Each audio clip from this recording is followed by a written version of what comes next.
बोलते, पशुसंवर्धन मंत्री. हा नमस्कार. कुठून बोलताय आपण?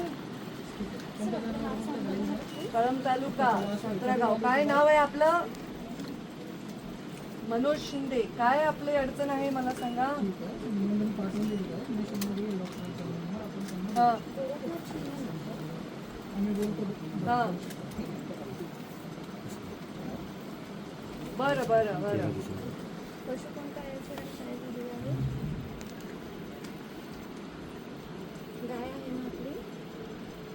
बरं बरं. काय झालेलं आहे तुमच्या मशीनला?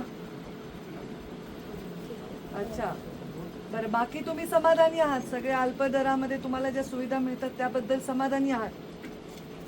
बरं. अत्यावश्यक सेवा मिळते. वा वा. आता या 2 मशीनची आम्ही नोंद घेतो आणि तुम्हाला तात्काळ त्याच्याबद्दल मार्गदर्शन आणि मदत करतो. ठीक आहे. हो थँक्यू थँक्यू. तुम्हाला फोन येईल परत डिपार्टमेंट आणि बोलणं करून घ्या की ते कधीपर्यंत येईल.